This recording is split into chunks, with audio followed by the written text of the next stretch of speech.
तो एपिसोड 2 की शुरुआत में हमें फिर से उसी फाइट का सीन दिखाया जाता है जहाँ पर बनाज़ा अपने स्पेल्स को एक्टिवेट कर लेता है और उस फेनरिर मॉन्स्टर पे अटैक करने वाला होता है, लेकिन वो मॉन्स्टर उस पे पहले अटैक कर देता है और बनाज़ा हवा में कूद जाता है और तभी बनाज़ा एक अर्थवॉल को समन कर लेता है और उस फेनरिर के अटैक से बच जाता है। लेकिन वो फेनरिर भी काफ़ी स्ट्रॉन्ग होता है, लेकिन बनाज़ा उस पर एक विंड मैजिक यूज़ करता है ताकि वो आगे ना बढ़ पाए, लेकिन वो फेनरिर उसे भी तोड़ देता है और फिर बनाज़ा उस पर एक ग्रेविटेशन स्पेल का यूज़ करता है। ग्रेविटेशन स्पेल की वजह से वो मॉन्स्टर कुछ देर के लिए हिल नहीं पा रहा होता है। तभी बनाज़ा सोचता है कि मुझे कोई और स्पेल यूज़ करना होगा, तभी वो सिस्टम उसे सब्जुगेशन का स्पेल रिकमेंड करते हैं, लेकिन वो अपनी प्रीवियस लाइफ की मेमोरीज की वजह से मॉन्स्टर को हार्म नहीं करना चाहता था, इसलिए बनाज़ा सब्जुगेशन स्पेल को कैंसिल करने के लिए बोलता है।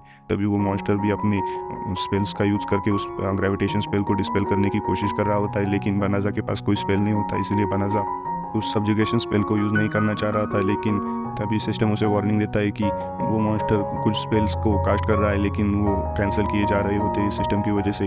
तभी बनाज़ा सोच रहा होता है कि मैं क्या करूं, और तभी वो मॉन्स्टर कहता है कि मैं हार मानता हूं, और बनाज़ा सोचता है कि क्या सच में ये मॉन्स्टर हार मान रहा है। बनाज़ा उस पर ट्रस्ट नहीं करना चाहता है, लेकिन बनाज़ा अपने स्पेल को हटा देता है और कहता है कि मैं तुम्हें जान से नहीं मारना चाहता, इसलिए मैं तुम्हें छोड़ देता हूँ, तुम चाहे तो यहाँ से चले जाओ। तभी वो फेनरिर मॉन्स्टर कहता है कि तुम मुझे मार दो, क्योंकि एक वॉरियर के लिए ये सबसे बड़ी शर्म की बात है।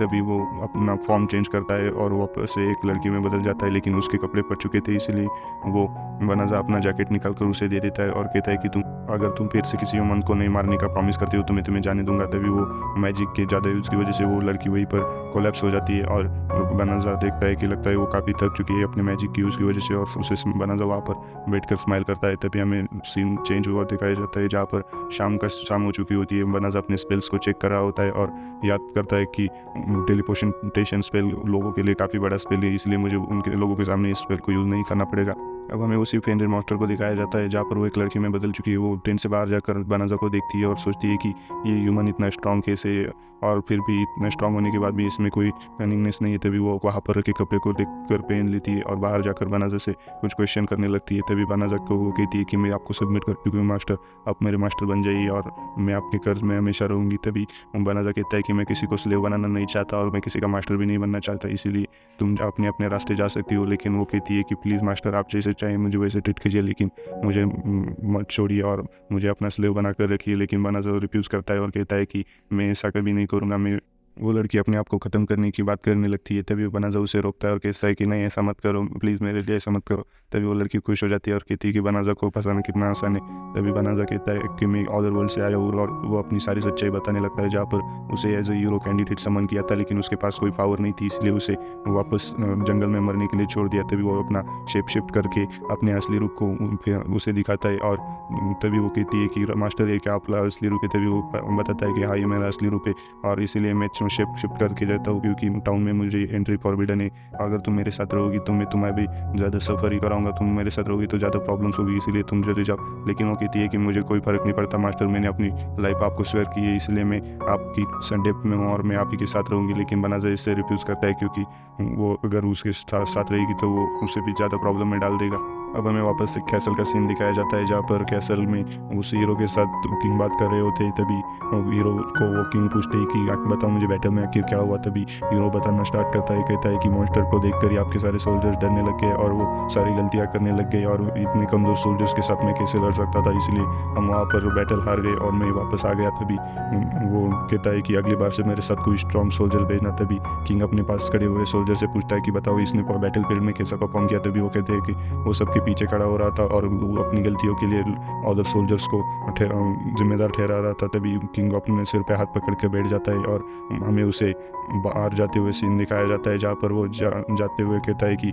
मुझे पता नहीं चल रहा कि मेरा लेवल क्यों अप नहीं हो रहा है, मैं तो इतना मेरा लेवल अप हो रहा है लेकिन मैजिक क्यों इनहेंस नहीं हो रहा है, मेरी पावर क्यों बढ़ नहीं रही। तभी उसके पास एक लड़की आती है और कहती है कि मैं आपकी सर्वेंट के जॉब के लिए आई हूँ, मैं आपकी सर्वेंट हूँ और मैं आपकी मदद करूँगी। तभी वो कहता है चलो फिर जो किंग ने दिए हुए उन पैसों से मज़े करते हैं। तभी वो दोनों किंग के दिए हुए पैसों से मज़े करने के लिए निकल जाते हैं। तभी हमें टाउन का सीन दिखाया जाता है नेक्स्ट मॉर्निंग का, जहाँ पर बनाज़ा और वो लड़की अपने टाउन में आए हुए होते हैं। वो लड़की शेप शूट करके आई हुई होती है इसलिए ताकि उसे कोई पहचान ना सके। तभी तभी उन्हें कोई आवाज़ देता है और वो फेनरिर को कहता है कि वेजिटेबल फ्रेश वेजिटेबल मैडम आप लोग फ्रेश वेजिटेबल लीजिए। तभी वो कहती है कि इसने मुझे मैडम क्यों कहा।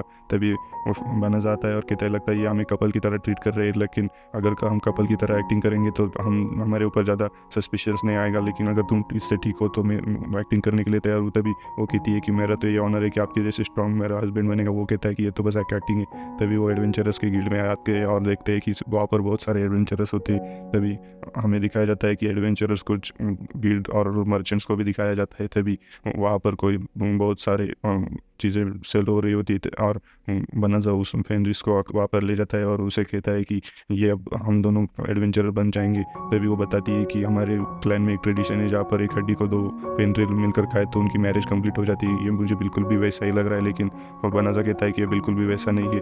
तभी वो रिसेप्शनिस्ट उसे अपना नाम बताती है। तभी पूछती है, तभी वो अपना असली नाम बताने वाली होती है, लेकिन बनाजा उसे रिस कहकर बुलाता है और कहता है कि इसी नाम से हम रजिस्टर करेंगे।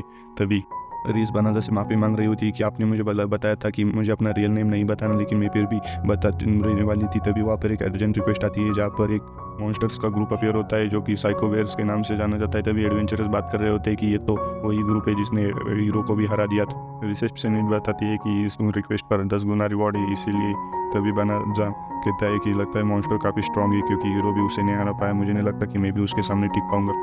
तभी रिस कहती है कि मास्टर आपने मुझे हरा दिया तो आपके लिए वो मॉन्स्टर्स कोई थ्रेट नहीं है। तभी वो टेलीपोर्ट होकर उस फॉरेस्ट में आ जाते हैं जहाँ पर उन्हें वो घर दिखता है जो कि उन बेयर्स को हराने के बाद गिफ्ट में मिलने वाला है। तभी वो देखते हैं कि ये उनके लिए काफ़ी अच्छा है और वो अपनी नई लाइफ वहाँ से शुरू कर सकते हैं। लेकिन तभी उन्हें कुछ आवाज़ें आने लगती है तो वो उस आवाज़ की तरफ जाते हैं तो हमें वो दिखाया जाता है कि उन मॉन्स्टर्स ने उन्हीं 4 लड़कियों को घेर लिया है जो कि हमें एपिसोड 1 की शुरुआत में मिली थी।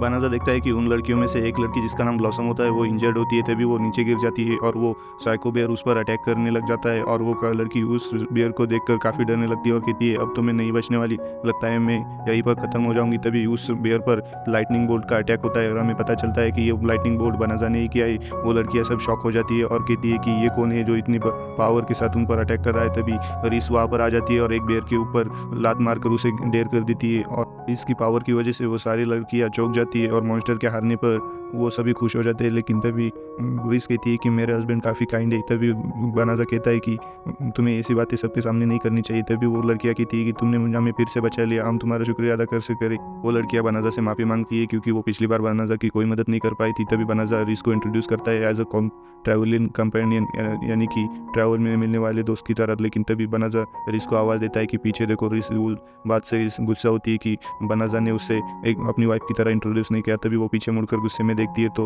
वो साइको बेयर वहीं पर फ्रीज हो जाता है और नीचे गिर जाता है। रिस को पता नहीं चलता कि आखिर क्या हुआ। तभी सब कहते हैं कि लगता है वो तुमसे डर गया। तभी बनाजा कहता है कि लगता है तुम्हारे डर से वो तुम्हें सबमिट करना चाहता है। वो बेयर भी हाँ में जवाब देता है और किसी क्यूट पपी की तरह उनकी तरफ देखने लगता है। रिस को उस पर दया आ जाती है और वो बताती है कि क्यों ना हम इसे एक ट्रैवलिंग कंपेनियन की तरह ही ट्रीट करें, हम इसे अपने पेट बना सकते हैं। तभी बनाजा भी उसमें हाँ जवाब देता है और उनको देखकर बाकी लड़कियाँ काफ़ी चौंक जाती है कि वो इतने डेयरिंग है कि इतने खतरनाक मॉन्स्टर को पेट बना रहे हैं। तभी बनाजा उस पर बर्सर्क कंट्रोलर अप्लाई करता है और उसके गले में एक बेल्ट आ जाती है। अब बनाजा उस पर भी एक शेप शिफ्टिंग मैजिक यूज़ करता है ताकि वो इतना बड़ा ना दिखे, ताकि लोग उससे घबराए ना, और वो एक क्यूट से रैबिट में बदल जाता है और बनाजा उसे उठाकर पेट करने लगता है और रिस को कहता है कि तुम्हारा आइडिया अच्छा है कि इसे अपने पेट की तरह रखेंगे।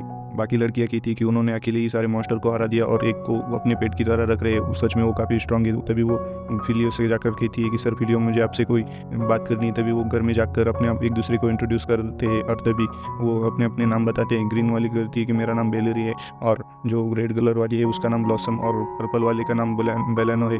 तभी वो कहती है कि हमें आपसे कुछ सीखना है, आप काफ़ी स्ट्रांग है। तभी वो बताती है कि वो लड़की बताती है कि इन्हीं साइको बेयर्स ने हीरो की पूरी पार्टी को ख़त्म कर दिया और तब से हीरो काफ़ी डरा हुआ है और वो कमरे से बाहर भी नहीं आ रहा है। इसीलिए किंग ने ऑर्डर दिया है कि नाइट्स को ऑर्डर दिया है कि नए मर्सिनरीज को हायर करे ताकि उन साइको बेयर्स को हरा सके।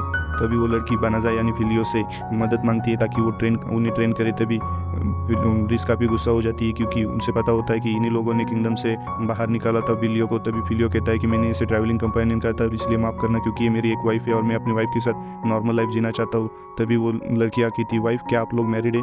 तभी वो लड़कियाँ काफ़ी चौंक जाती है, लेकिन इससे रिस काफ़ी खुश हो रही होती है और कहती है कि अगर आप नहीं उन्हें टीच करना चाहते तो मैं उन्हें टीच कर दूंगी। तभी बनाजा कहता है कि हाँ ज़रूर, कि तुम अगर चाहो तो मैं मना नहीं करूँगा। क्योंकि बनाजा को खुद भी पता नहीं होता कि उसके स्पेल कैसे एक्ट करते हैं। इसीलिए बनाजा सोचता है कि रिस अगर उन्हें टीच करे तो अच्छा रहेगा, क्योंकि मुझे खुद पता नहीं है मेरे स्पेल्स कैसे काम करते हैं। तभी वो सब थैंक्स बोलते हैं और उनसे घर में रहने की रिक्वेस्ट करती है, क्योंकि बाहर काफ़ी सारे मॉन्स्टर है। तभी रिस भी उसे हाँ में जवाब देती है और बनाजा का हाथ पकड़ लेती है, और जिससे बनाजा काफ़ी शर्मा रहा होता है। तभी हमें सीन चेंज हुआ दिखाया जाता है, जहाँ पर हमें डीमन लॉर्ड की आर्मी कैसल का सीन दिखाया जाता है, जहाँ पर डीमन लॉर्ड के कैसल में एक उसकी अप्रेंटिस यानी कि सोल्जर जो कि एक कैटगल होती है, और वो कहती है कि डार्क वन हमारे जो फॉरेस्ट में आर्मी थी वो किसी एक ही पर्सन ने वाइप आउट कर दी। लगता है कि वो किंगडम की तरफ से नहीं है, वो अपने आप ही एक्ट कर रहा है। तभी डार्क वन कहते हैं कि अगर ऐसा स्ट्रॉन्ग कोई है तो हमें उसे अपने आर्मी में ज़रूर रिक्रूट करना चाहिए, चाहे वो जो हो जाए उसे हमारे आर्मी में ले आओ। और तभी यहाँ पर ये एपिसोड खत्म हो जाए। नेक्स्ट एपिसोड किस एनीमे पे चाहिए कमेंट में लिख देना। Thanks for watching.